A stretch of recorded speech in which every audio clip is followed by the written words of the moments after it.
행복하십니까? 부른 찬양처럼. 네, 행복하세요. 한번 보십시다. 얼굴 한번 봅시다. 행복한지 불행한지. 주 안에 있는 것이 행복입니다.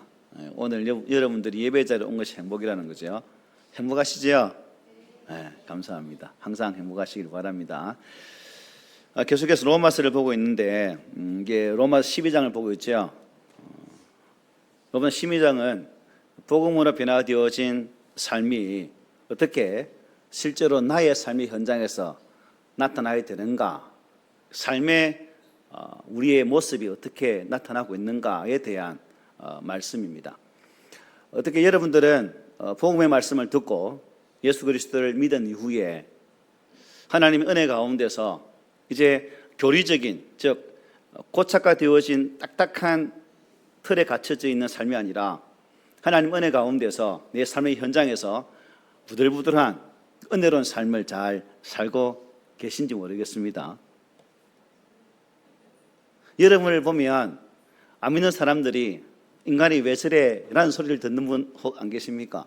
아니면 와, 저분 보면 참 얼굴만 보고 있어도 행복해 라는 그런 소리를 듣고 계시지요? 후자인 걸 믿고 싶습니다. 또 그렇게 되었으면 좋겠습니다. 어쨌든 바울은 이 12장의 말씀을 통해서 너희가 살아가는 삶이 곧 예배다는 거죠. 내 살아가는 삶의 현장이 예배의 현장이다라고 말씀하고 있습니다. 우리는 보통 생각할 때 예배당에서 하나님께 드리는 이 예배가 예배다라고 생각할 수 있는데, 바울은 그 차원을 뛰어넘어서 어떤 울타리 속에 갇힌 예배가 아니라 내가 살아가는 삶의 자리에서 예수 믿는 자로서의 삶을 보이는 것이 참된 예배다라고 증거한다는 거죠. 그런 측면에서 참 어렵다, 그죠? 쉬운 게 없는 것 같습니다. 돈벌이도 어렵고 살아가는 것도 어렵고 관계를 맺어가는 것도 어렵고 다 어려운 것 같아요. 그럴지라도 우리가 이 어려움 가운데서도 그 살아있는 예배자가 되어진다면 우리 하나님께서, 즉 성령님께서 우리에게 은혜 주셔서 이 길을 더 잘 걸어갈 수 있도록 분명히 도와주리라 확신합니다. 이 믿음으로 여러분 어렵다 말하기 전에 하나님 할 수 있습니다라는 그러한 고백으로 나갈 수 있는 우리 모두가 되었으면 좋겠습니다. 지난주에 보았던 우리 3절로 8절에서는 그 예배의 삶이 이제 공동체 안에서 어떻게 실현되어지는지를 보았죠. 우리 모든 성도는 몸된 교회에 뭐라 말씀했죠? 지체다라고 말씀드렸어요. 그리고 각자에게 주어진 그 은사는 자신만의 유익을 위함이 아니라 몸된 교회를 세워가는 데 있어서 유익이 되어져야 된다라고 말씀을 드렸어요. 여러분 각자가 가지고 있는 하나님 주신 그 선물로 인해서 하나님의 교회가, 우리의 몸인 교회가 아름답게 잘 세워져 가고 있다면 여러분들은 그 지체된 의식들을 잘 알고 있는 것이고, 또한 하나님 주신 그 은사를 잘 순용하고 있다라고 볼 수 있는 거죠. 그런데 만약 우리의 몸된 교회가 삐그덕 뭐 한 가지만 하려고 해도 삐그덕 삑 문에 기름 안 쳐서 하는 소리처럼 그렇게 심각한 상황이라면 결국 우리는 우리 각자에 주어진 그 은사를 제대로 활용하지 못하는 것이고, 또한 지체된 의식을 함께 공유하지 못하고 있는 그런 자다라고 볼 수 있는 거죠. 그러므로 바울은 이제 그러한 은사, 즉 하나님의 교회가 지체들을 통해서 바르게 세워지기 위해서는 오늘 본문에서 뭐라 말씀합니까? 그 모든 은사도 있어서 중요하지만 그 은사 가운데 또 무엇을 더하라는 거예요? 사랑을 더하라고 분명히 말씀하고 있습니다. 우리가 은사를 사용할 때 반드시 함께 있어야 할 가장 중요한 영적 자세, 사랑에는 거짓 없는 사랑에는 거짓이 없어야 된다라고 말씀해 주고 있죠. 고린도전서 13장 2절. 고린도전 13장은 무슨 장이죠? 무슨 장이죠? 사랑장이죠. PPT 좀 찍어 주실래요?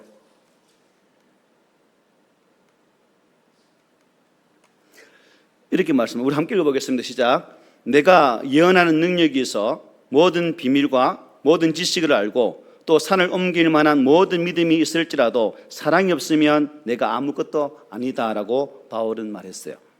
자, 이것입니다. 능력보다 중요한 것, 정말 탁월함보다 더 중요한 본질적인 것은 바로 사랑이다 하는 것입니다.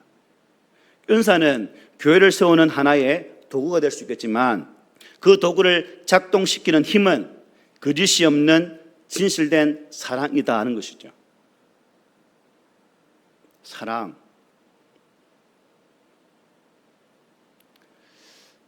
쉽지 않죠? 사랑. 제대로 된 사랑을 하기란. 그래서 오늘 본문인 이 로마 12장 9절로 13절은 바로 그런 사랑이 구체적으로 어떤 모습으로 나타나야 되는지를 우리에게 증거해요. 거짓 없는 사랑, 의와 존경, 열심 있는 섬김, 환난 중에도 인내하는 기도, 성도의 필요를 돌아보고 손대접하기를 힘쓰는 실천적인 사랑, 이것을 말씀해 주고 있습니다. 이 사랑은 단지 따뜻한 감정이 아니죠. 의지적인 결단과 구체적인 행위로 드러나는 삶의 예배라고 볼 수가 있습니다. 오늘 우리는 이 말씀을 통해서 우리의 신앙이 얼마나 실제적이하는지, 그리고 우리 공동체가 얼마나 사랑 위에 세워져야 하는지를 본문을 통해서 한 절 한 절 보면서 그 내용들이 나의 삶의 자리에서 온전히 나타나는 은혜가 있으면 좋겠습니다. 먼저 9절은 이렇게 말씀하죠. 사랑에는 거짓이 없나니, 이렇게 안 되는 건지 방송이 길 안 되는 건지 분명히 되는데 제가 할게요. 두세요.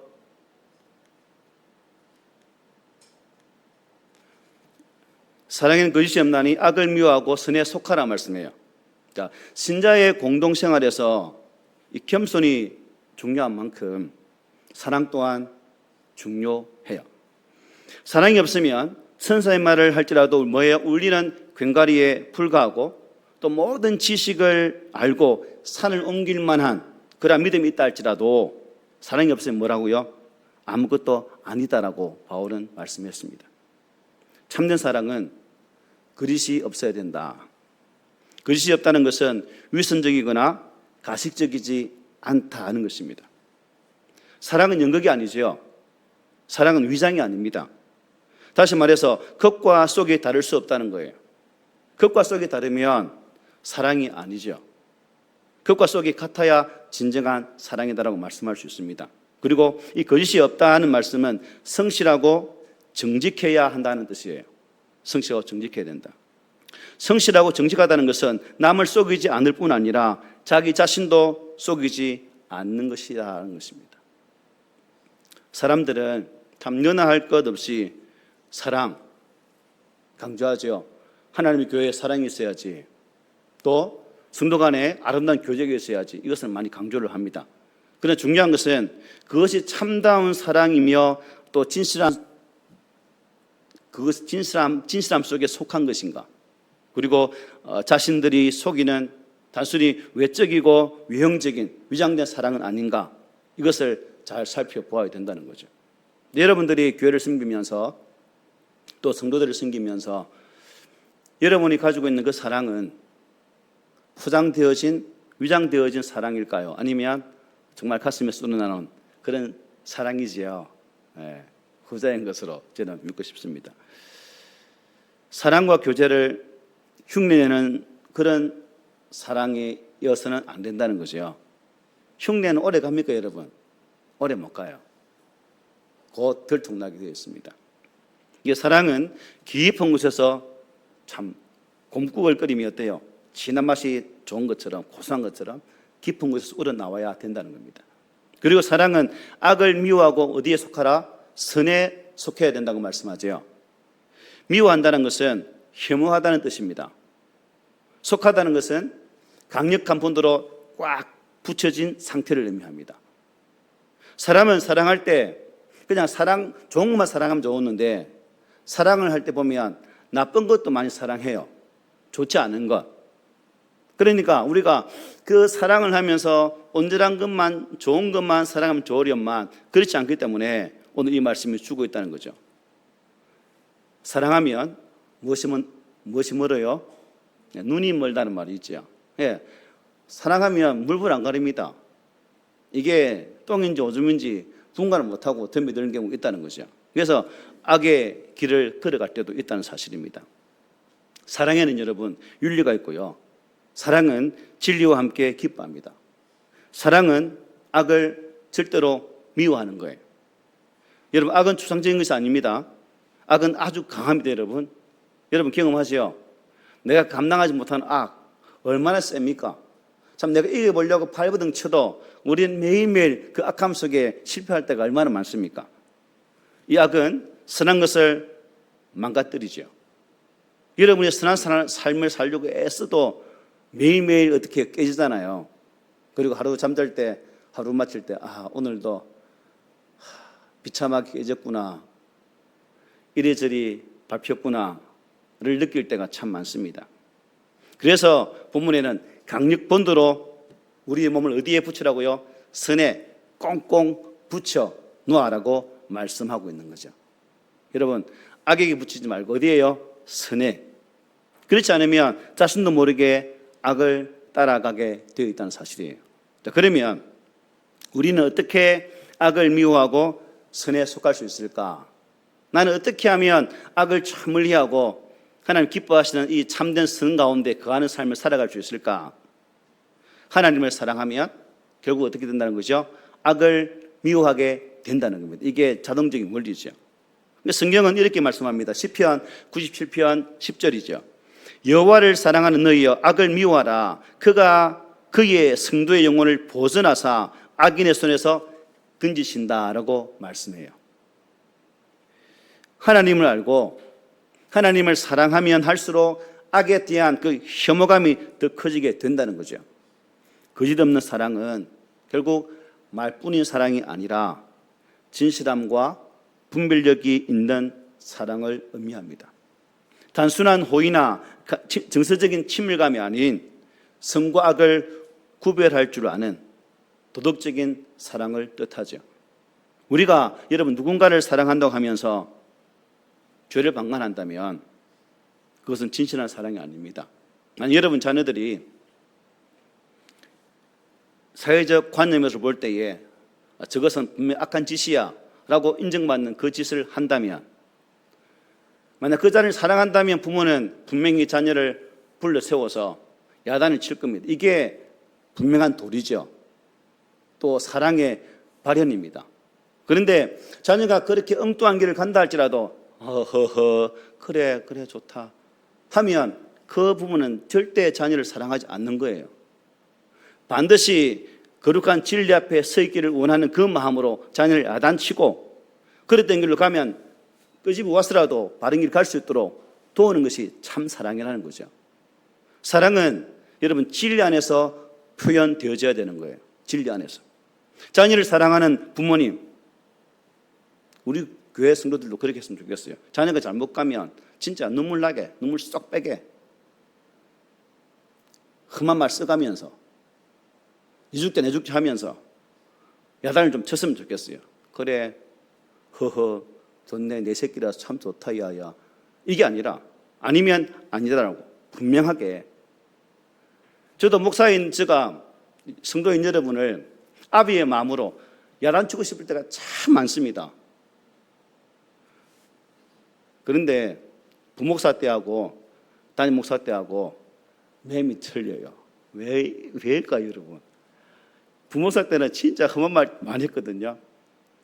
쫓겨나면 쫓겨났지 교회가 여기 뿐이니까 하면서 막 했어요. 그런데 담임 되니까 해야 할 말을 절제하게 되더라고요. 이러면 안 되는데. 절제하면 내가 여러분들을 더 진하게 사랑하지 못하는 그 결과물인데, 참 그래서 어찌 보면 이 목사가 하나님께 참 많이 부족하다, 또 성도들에게도 더 회초리 드는 말씀을 전하지 못하는 것이 바른 성도를 세워가는 데 있어서 언제나 목사가 아니다라는 것을 순간순간마다 많이 느끼면서 그래 강해야지라고 서지만 이게 원본되어 있는데 안 돼요. 안 나와 이게.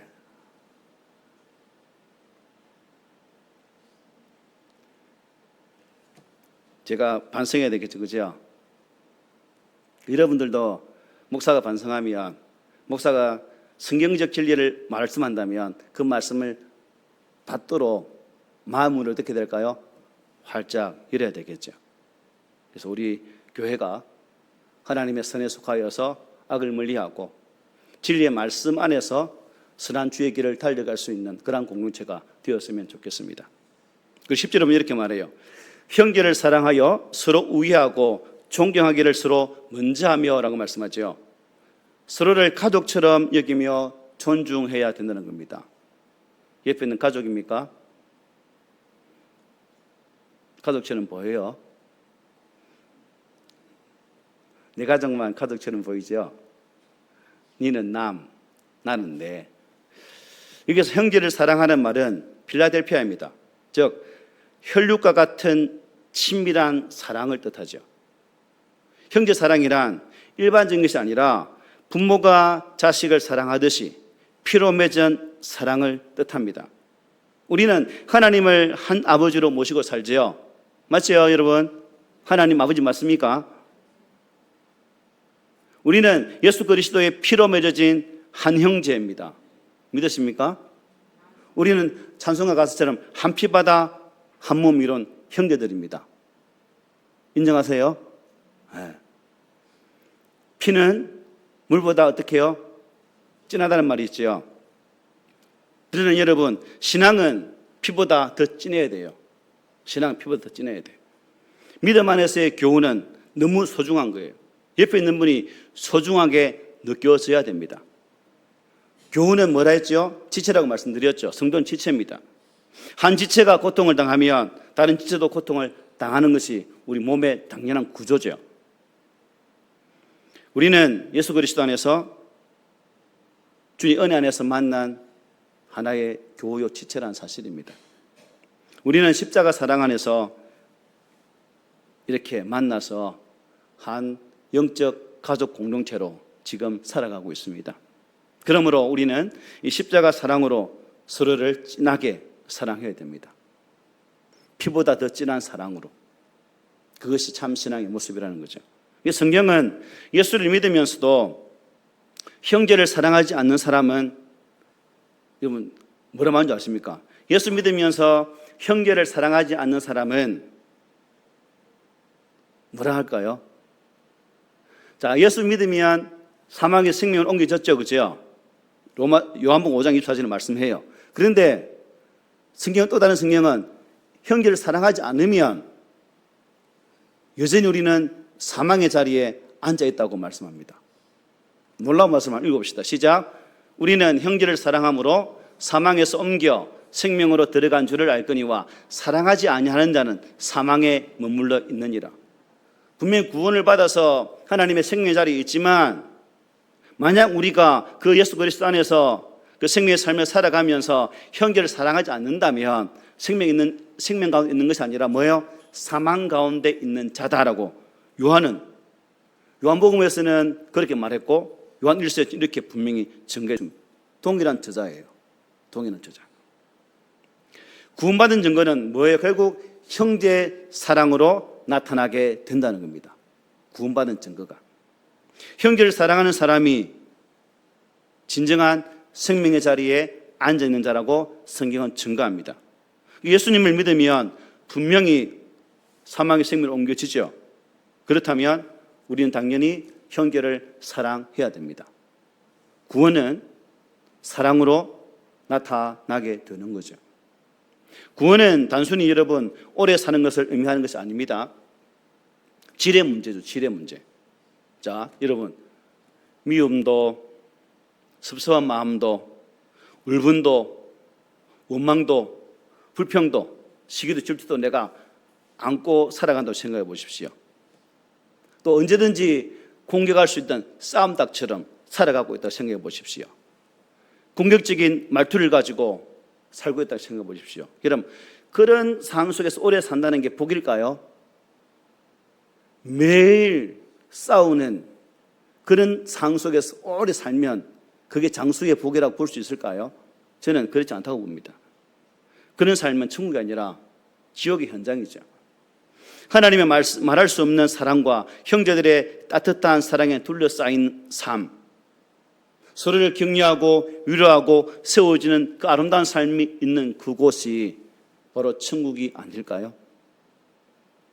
형제를 만날 때마다 서로 따뜻하게 말을 던져주고 그 따뜻한 한마디의 말을 통해서 위로함을 받고 내가 받은 그 위로를 또 다른 생제에게 위로를 흘려보낼 수 있는 그곳이 천국의 모형이 아닐까요? 우리가 섬기는 교회가 바로 그런 교회가 되어야 되지 않겠습니까? 서로 뜨겁게 보듬어주고 감싸주는 사랑으로 둘러싸인 그런 교회, 여러분 함께 만들어 가시지 않을래요? 한번 만들어 갑시다. 이 땅에 한계가 있겠지만 그러나 성령이 말씀하기에 우리는 할 수 있다고 믿습니다. 그리고 존경하기를 서로 먼저 하라고 말씀해요. 존경하기를 서로 먼저 해라. 존경은 남의 장점을 보는 마음이에요. 남을 높이는 마음이죠. 나보다 항상 남을 높게 생각하는 마음이 바로 존경입니다. 교회 안에서 상대를 높이는 이 겸손한 태도는 너무나 중요한 거죠. 근데 우리는 항상 어떻게 해요? 반대로 생각하죠. 너는 나보다 못해. 너는 나보다 못해. 이런 생각이 깔려 있으면 늘 비판적이죠. 그러나 우리는 나를 낮추고 남을 높이는 마음으로 변화된 삶을 살아가야 됩니다. 부부간에도 이런 경우가 참 많아요. 부부가 싸울 때 자녀들을 보면서 어떤 말을 해요? 자녀가 좀 못하면 에이, 제 애비 닮아가지고 에이, 제 애미 닮아가지고 에이, 이런 말 한 번 안 썼나요? 썼죠? 웃는 분은 쓴 것 같아. 안 웃는 분은 입이 고와서 한 번도 안 썼고. 부부간에도 의연적인 이런 말을 쓴다는 것은 내 아내는 나보다 조금 못해. 내 남편은 나보다 조금 못해. 라는 생각이 깔려있기 때문에 에이, 제 애비 닮아서, 제 애미 닮아서 라는 말이 나오지 않을까요? 여러분들은 동의 안 하시구나. 이처럼 사람들은 남을 평가절하하는 경우가 참 많습니다. 여러분 스스로 한번 생각해 보세요. 나는 상대방을 대할 때 그 사람을 절상합니까? 평가절하는 삶을 살고 있습니까? 겸손한 삶이란 평가를 절상하는 거죠. 높여주는 그 모습이 우리 가운데 있어야 된다는 거죠. 우리는 남을 존경하는 자세를 가져야 된다는 겁니다. 자기를 사랑하는 자는, 자기애가 너무 강한 사람은 남을 잘 사랑하지 못해요. 그러므로 우리는 자신을 개방하고 좀 더 타인을 돌아볼 수 있는 그 마음이 되어서 상대방을 또 남을 보다 더 높여드릴 수 있는 그러한 자세로 우리가 변화되어야 될 줄 믿습니다.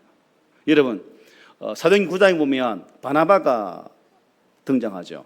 그리고 바나바는 사울을, 그 당 바울이죠. 바울을 예루살렘 교회에 들어가서 주의 사역을 할 수 있도록 돕습니다. 자, 이 당시에 교회 성도들은 이 사울, 바울을 어떻게 생각했습니까? 나쁜 놈이죠. 죽일 놈이죠. 저는 천수와 원수 같은 저놈을 교회의 일꾼으로 데려온다고. 하지만 바나바는 이름의 뜻이 뭡니까? 이로의 아들입니다.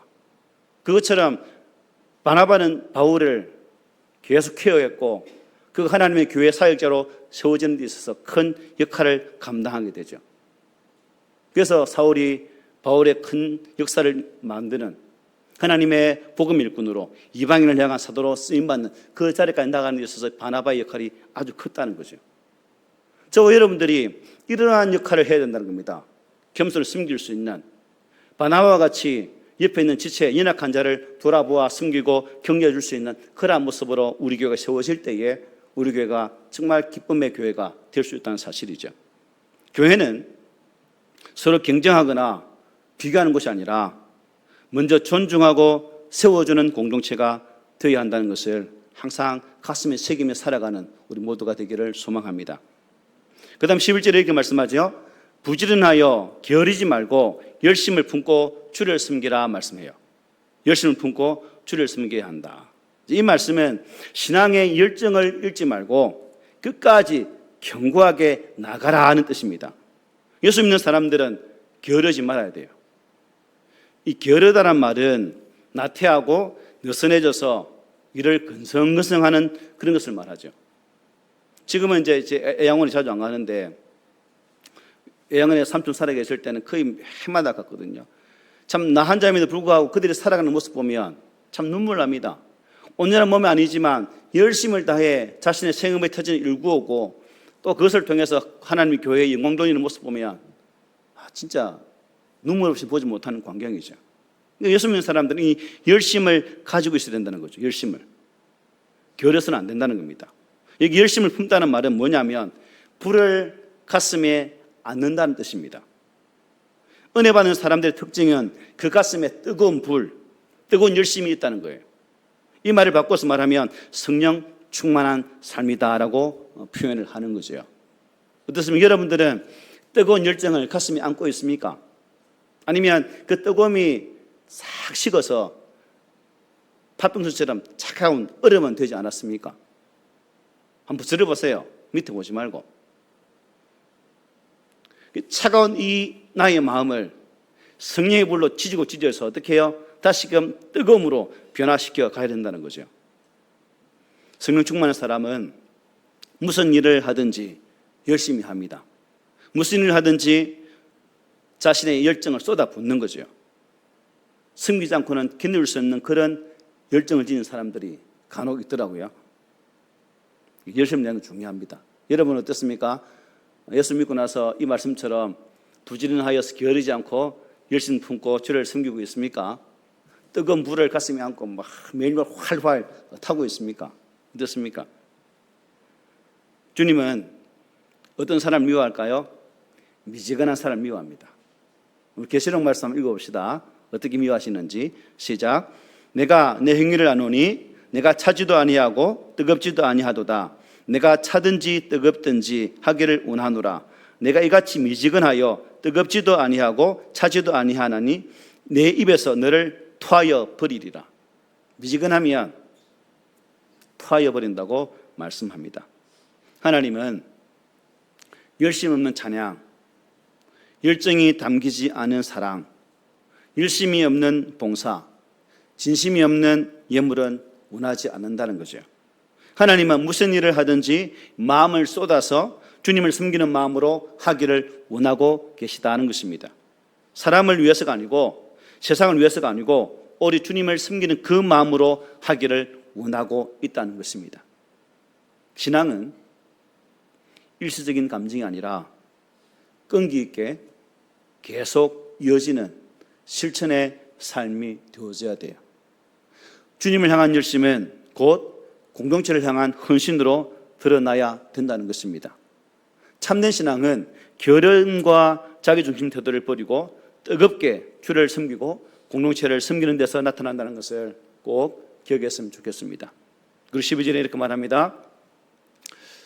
소망 중에 즐거워하며 환난 중에 참으며 기도에 항상 힘쓰라 말씀합니다. 이 말씀은 시련 속에서도 그리스도인은 믿음의 태도를 잃지 말아야 된다는 것을 보여주는 내용이죠.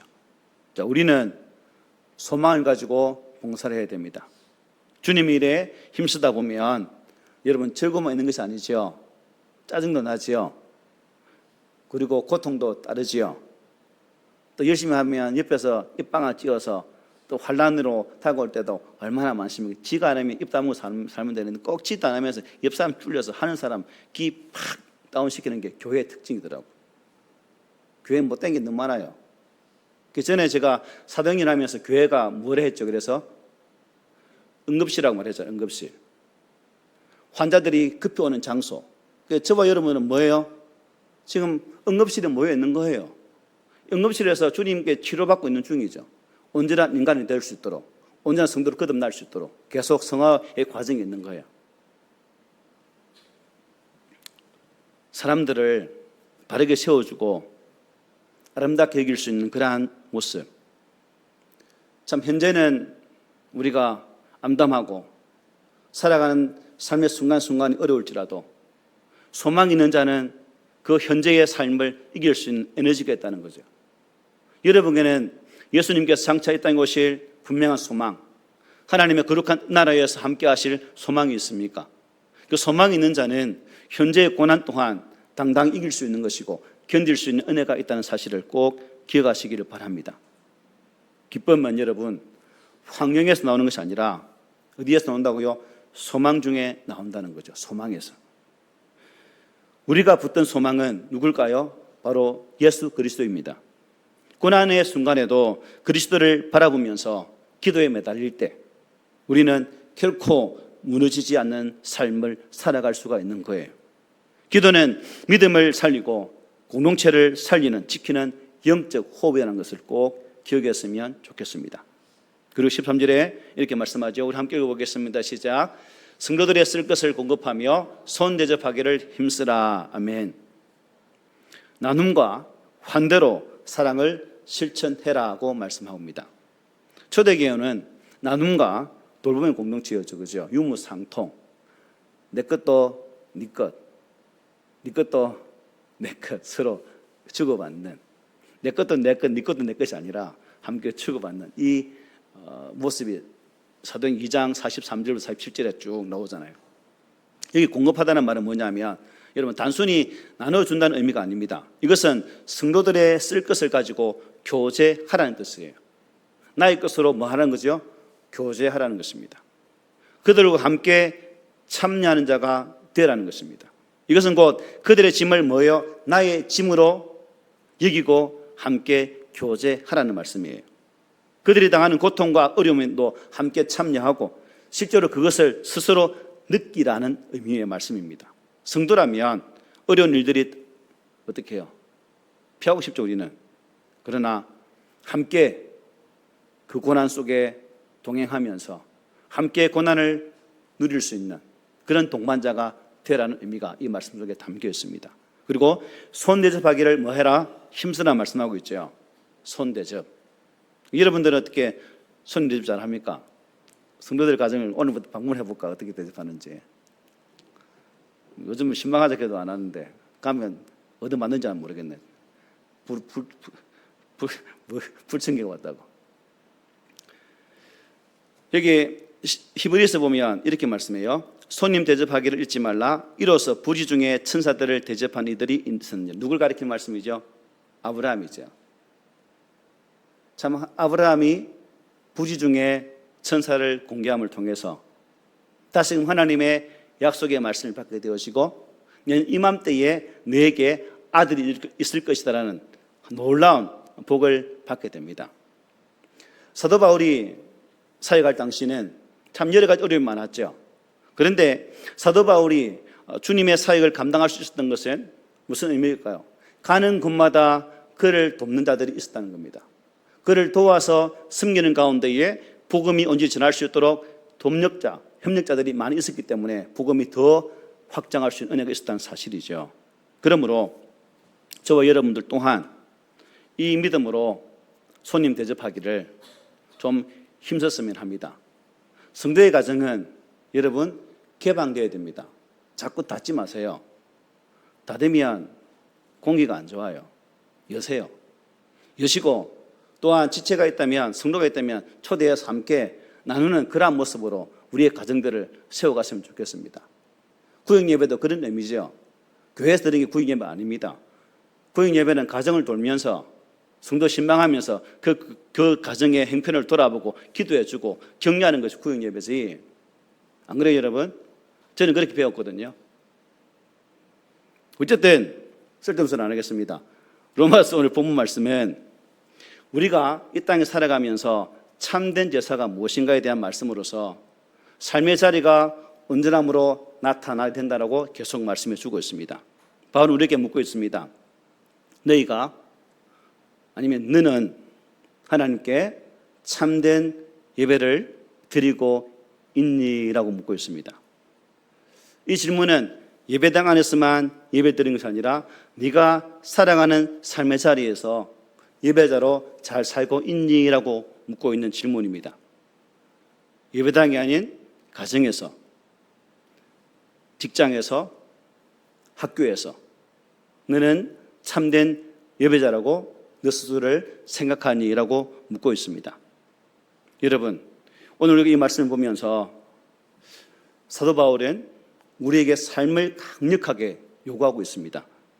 사랑이 지실하다면 악을 미워하고 선을 붙들게 될 것이다라고 증거하죠. 사랑이 뜨겁다면 형제를 존경하고 먼저 섬기게 될 것이다라고 말씀합니다. 사랑이 살아있다면 게으름 없이 열심으로 주를 섬기고 고난 속에서도 그리고 소망 중에 기뻐하고 인내하며 기도하는 삶을 살게 될 것이다라고 증거합니다. 그리고 그 사랑은 우리 성도들의 쓸 것을 돌아보면서 낯선 이들을 따뜻하게 환대하는 모습으로 나타나게 된다라고 증거합니다. 여러분, 이것이 우리의 삶의 현장의 영적 예배라고 바울은 말씀합니다. 교회는 프로그램으로 유지되지 않습니다. 은사나 재정이나 지식으로 굴러가지 않습니다. 교회를 교회되게 하는 것, 공동체를 공동체 되게 하는 것은 바로 사랑이라는 것입니다. 우리 꿈 있는 교회가 사랑이 점점 화석화되어 가는 이 시대 속에서, 사랑이 상부처럼 취급되는 이 시대 속에서 화석화도 아닌 상품도 아닌 정말 주님이 함께 하시는 그런 사랑, 주님께서 기뻐하시는 그런 사랑으로 잘 무장되어져서 지체를 섬겨주고 도와주고 함께 나누는 가운데에 이 마지막 시대에 진정한 사랑의 공동체로 거듭나는 그런 은혜가 있어야 되지 않겠습니까? 여러분, 이제는 말이 아니라 삶으로 예배 드릴 때입니다. 거짓이 없는 사랑으로 우리의 예배를 온전히 채워갈 때 하나님 우리를 기뻐하실 것입니다. 이러한 모습이 여러분의 삶의 현장과 우리 교회에 가득하기를 오늘 말씀으로 부탁을 드립니다. 아멘.